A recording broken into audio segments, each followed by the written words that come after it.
Hey, we're here with Mike Vaters, Black Stallion.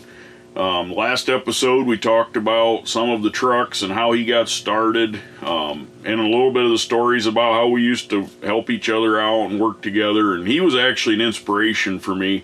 I met Mike, I think in '91 in, I believe it was Mansfield, Ohio or Lima, Ohio. I was helping Kirk Dabney running the giant truck, and Mike was just this funny guy that a lot of people don't know the funny side of Mike. They just see him at these races, and he's very focused. So when he's focused, it's funny because you can walk right by anybody and not even notice they're there because he's on a mission. When I walk by people, I can normally hear people talking bad things about me being snobby or whatever. But it's the way it is. You got to stay focused and make sure everything's ready to go out there, and make sure the trucks are safe, and and you want to go out there and win, and it's like a chess game. It's strategy, and you want to, you got to focus. You can't read. You're playing a game of chess.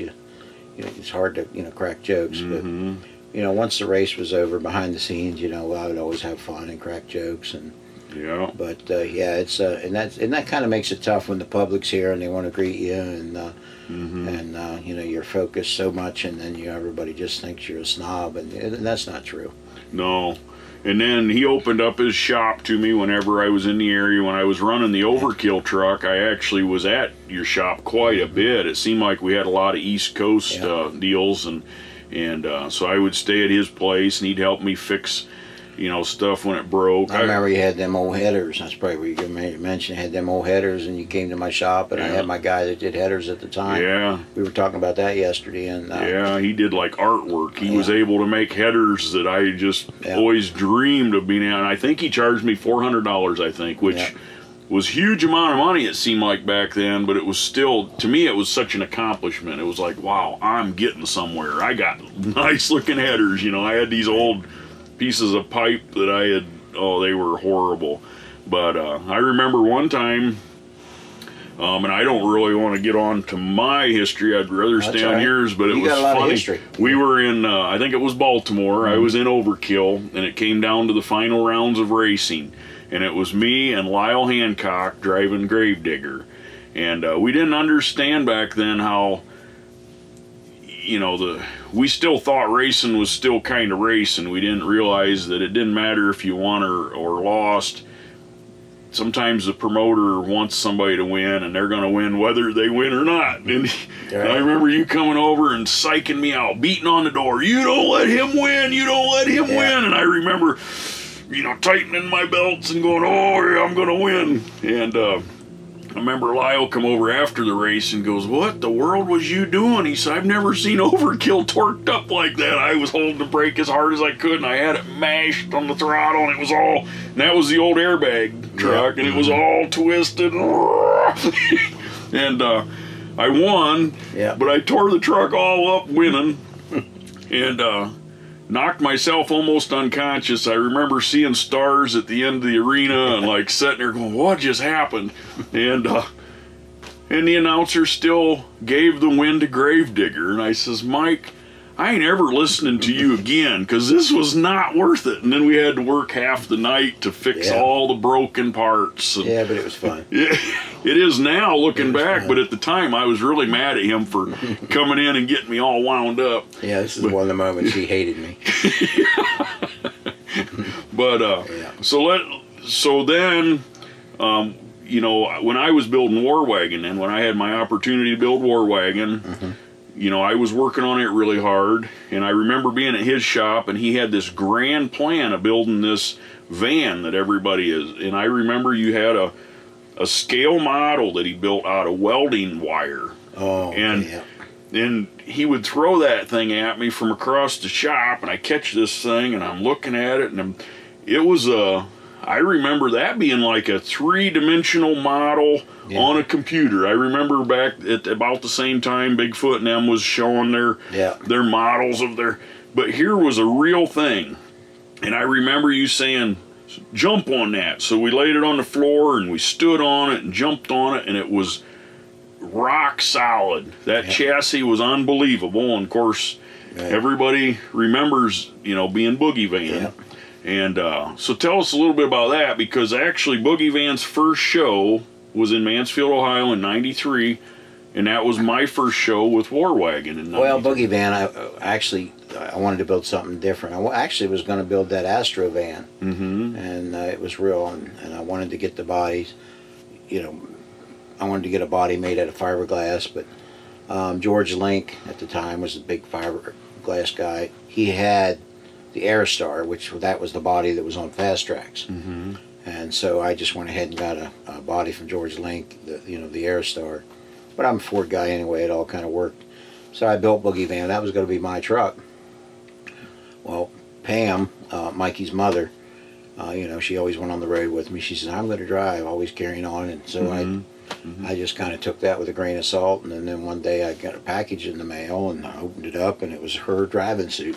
Like, this is getting real here. And it's like, well, you're going to drive it. You're going to, you know, and I'm kind of laid to law, you know, you're going to stick with this. And she did. She did a very good job with it over the years. And yeah, we back to coming to Mansfield with it. I think it was purple and white. Yeah, it was purple and white and no name. We didn't have a name for it. We didn't know what to call it. And of course, Aaron was coming up with some different names. We had a couple. We had a couple names. I wanted to call it, but that wasn't appropriate. But so then Aaron, you know, he kind of just threw Boogie Van at me, and I was like, Boogie Van. I was picturing a disco light, and but he said, no. I remember we all were scratching our head on that. But Aaron had such a gift on knowing how. He was such a promoter, you know. He knew how, because just like War Wagon, I was not going to call War Wagon. And when I kind of told him the idea of what I was wanting to do, he says, what are you going to call it? I says, well, and I gave him a couple ideas, and he goes, no. He says, and this would have been in April or May, right after the Overkill shop burnt, and it was just kind of a dream of building this truck. You know, I had pieces and parts, and he says, War Wagon. Name it War Wagon, be in Mansfield in a couple months, and you got a full schedule. So that's when we were there at Boogie Van, wasn't it? Yeah, it was the same time, and thank God Mike had Boogie Van already figured out and built, because I needed him for a couple of days. I had 2 days worth of displays, and I got there without ever being to bed for 3 days to begin with, and I was so exhausted and tired and so ready to give up, and you just jumped right in and said, nah, this thing's going to run. You got all the right parts here. It's going to run. And Mike's the one that taught me that an engine is stupid. The engine doesn't know no better. You know. It's like a computer. Computer still only knows what we put in it. Same thing, but we just... So and then also before Boogie Van, you had a tank, and I don't know that a lot of people know about the old Battle Cat tank. Tell a little bit about that. Well, that's when the back in the late 80s, that, you know, of course, Willie Towns with, you know, Virginia Beach Beast, he'd come out, and it was like, man, that thing's ugly. But it kind of caught on. The people were liking it. I mean, I guess you could call it a fad. I mean, it just kind of... One of the big things with the tanks, we were tearing a lot of the floors up in the arenas, and that kind of pushed them out. They were just so heavy. And they even tore up pulling trucks, too, didn't they, or something? Wasn't there an episode where you kind of got... Rice burner. I come flying. That was one of my biggest shows with my tank. Worcester, Mass. I go flying back, had a hallway, went flying back in the hallway and spun the tank around, and then my running board on the tank caught his trailer door, and the doors were back shut or open against the side, and I peeled one of his doors off the hinge. He come up, I don't even want to repeat the words, and he says, you're gonna pay for this, and I look out the window, I'll be back, you're beep beep beep, you'll be back, and I come back, and then, you know, I did the show and raised the body up. It was a good ending, but boy, I come back in that tunnel, he was a big dude. I got out of the tank, and I go to take my helmet off. I'm like, I'm going to leave this on. And I went up to walk that thing, and he was even, why'd you take that helmet off? Do I look stupid? And there was another puller, you know, and he was like, you know, you need to go to pay out and get his money. And then I snapped. I'm like, you have no business in this. And then, of course, we worked it out. I gave the guy some money, and it was all good. Well, the pullers never liked us, and a lot of the fans don't really know that. But, You know, we were there to put on a show. We were entertainment. Yeah, we were the side act, and then they turned into the side act. Yeah, eventually they turned into a side act, But, and eventually not even there. I still to this day give all the credit, a lot of the credit to the pullers, because they give us a place to create our. Oh yeah. You know, and the pullers were, you know, but you know, pulling's still strong today. They do a lot at fairs, and but yeah,